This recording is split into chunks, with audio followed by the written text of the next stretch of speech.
So let's consider the case where we consider not 4 coin flips or 10 coin flips. In this case, we're thinking of these coin flips as subintervals, but instead many, many subintervals, where here we've divided up the time axis into many subintervals, where at most one spike occurs. And so we have these many, many subintervals that cover our observation or recording of the spiking neuron. And a potential problem is that if we expand this out, so let's say we have m equals 1,000 subintervals, so many of them, we might need to compute something like m choose n, and maybe we'll get a term where we have 1,000 factorial. So for example, we might have 1,000 factorial in the numerator. And how do we deal with a number like that? And really, how big is 1,000 factorial? Well, we can try to get a sense for it. Maybe we can start writing it down. So we have 1,000 times 999 times 998, and so on, all the way up to, or all the way down to 1. So we want to multiply all of these numbers together. And how big is this number? Can we get a sense for it? Well, I didn't include this in the slides, but I'll just mention it here. So here's Stirling's approximation. So we can approximate m factorial, and here's a way to represent it. And in this case, n is 1,000, so we have 1,000 over e to the 1,000 power, and so that's about 367 to the 1,000th power. How big is that number? Well, it's a huge number, and it's really hard, at least for me, to wrap my head around how big that number is. It's sometimes called an immense number, and if you were able to estimate the number of hydrogen atoms in the entire universe, it's 10 to the 80th. So this number is much, much bigger than the number of hydrogen atoms in the universe. It's an enormous, an immense number.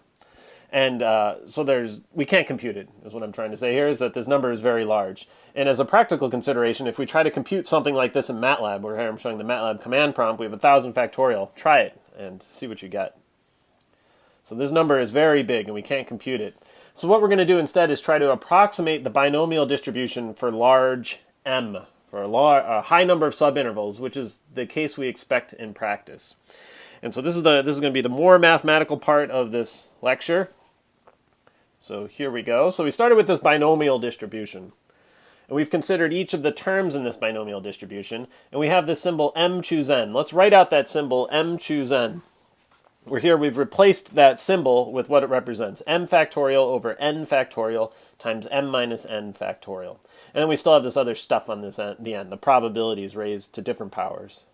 And what we're going to do is make a change of variables. And we're going to define a new variable, L, equal to m times p. Where let's remember what this represents. M is the number of coin flips. P is the probability of heads on a single coin flip.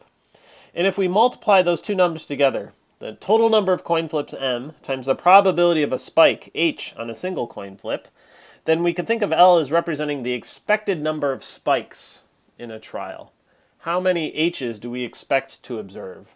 And to see that, let's consider the case where we have 1,000 subintervals, so m is 1,000, and we have a fair coin, so the probability of heads is 0.5. If we then compute L, which is just m times p, we get 500. And so this is the expected number of spikes we would see in 1,000 flips. And perhaps that makes sense. If we flip a fair coin 1,000 times, you would expect to get heads, h, half the time, so 500 times. So L, again, is the expected number of h's, or spikes in our interpretation. So that's the change of variables we're going to make. And we're going to rearrange that symbol. We've defined at the top here, L is equal to m times p. Let's solve for p. And we get p is equal to L over m. Where here it's just manipulating the symbols. And let's take this value for p and substitute it into the binomial distribution. And that's shown here. So we've written down the binomial distribution, and let's replace those p's with this new expression, L over m. And we'll do that here. So that's shown in the next build of this slide, where now the p's are gone and we have L over m. Okay, so it doesn't look like we've helped very much. We've actually made this expression more complicated. So let's try to break it down a bit more and write out those factorials. So we have b to the n, the bn, the binomial distribution. Here we're looking for n successes or coin flips that result in heads, h. And let's write out that first term, where here we're writing out m factorial. And what is m factorial? Well, it's m times m minus 1 times m minus 2, all the way up to m times m minus 1. And then we're going to stop doing this at m minus n factorial. So we've written out some of the terms in this m factorial up to m minus n factorial.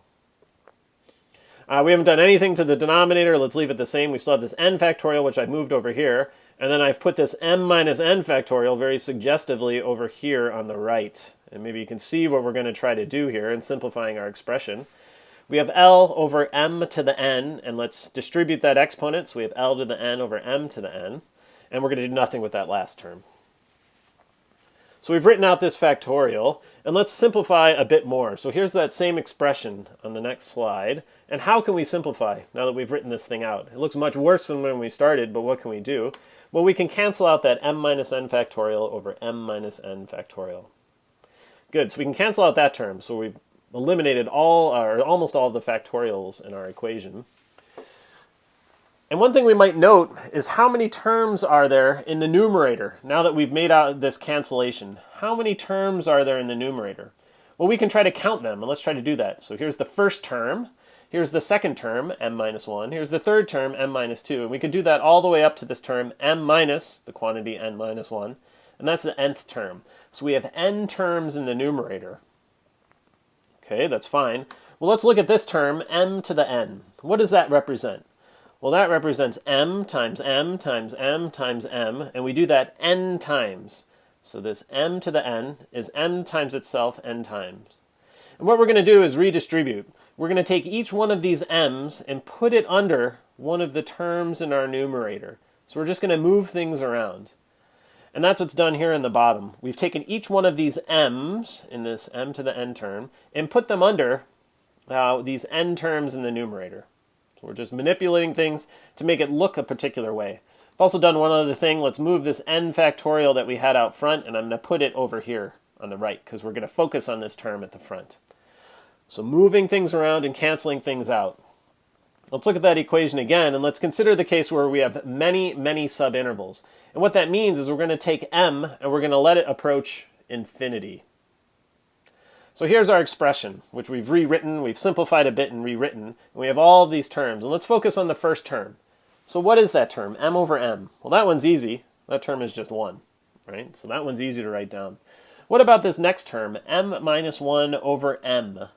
If we're going to take the limit that m gets very, very large, we can write down these expressions. What if we consider this poorly formulated expression, which I'm writing here just to be suggestive? We have infinity minus 1. So infinity minus 1. What is a large number minus 1? Well, it's essentially that large number still. And this is not a real expression. Infinity is an idea, not a number. So we have this funny-looking expression, but the idea in this case is we have a large number minus 1, and we still get that large number. And so if we have that large number divided by that large number, we still get approximately 1. So m minus 1 in the numerator is essentially m, because m is so large, subtracting 1 doesn't do anything. So we have m divided by m, and we still get 1. What about this large number, infinity minus 2? Well, infinity minus 2 is still essentially infinity.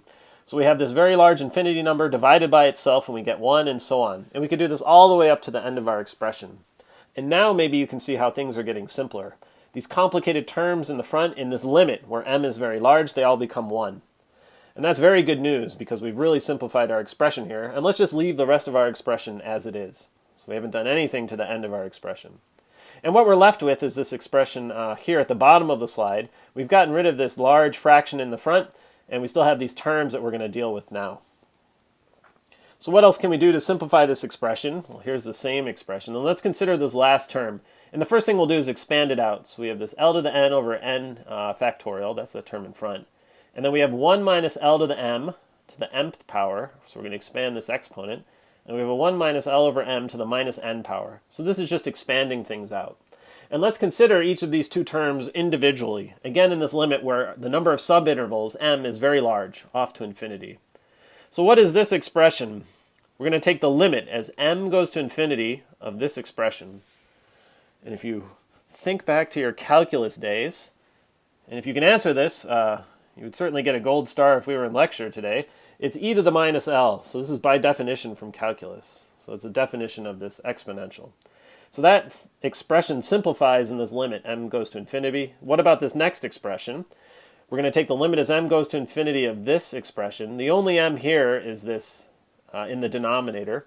And so this term, we're going to get L divided by a very big number, so that essentially goes to 0. So we have 1 minus 0 to the minus n. 1 to any power is 1.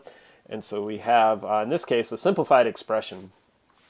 where we've simplified these last two terms in our binomial distribution by taking the limit m goes to infinity, and we get this e to the minus l times 1. And we're almost there. So what we get finally, if we rewrite that expression, we're going to give it a new label. We're going to call it p as a function of n. It's equal to l to the n, e to the minus l over n factorial. And this is what's called the Poisson distribution.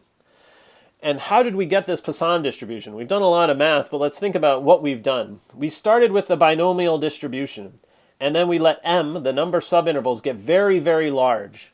And in doing that, we got to the Poisson distribution. So in words, what is the Poisson distribution? It's the probability of observing n spikes. So we want to know the probability of n spikes, or observing hn times, and we write it in terms of the expected number of spikes. This value L, which remember is the number of subintervals m times the probability of spiking p. And we'll consider example in the next part of this lecture.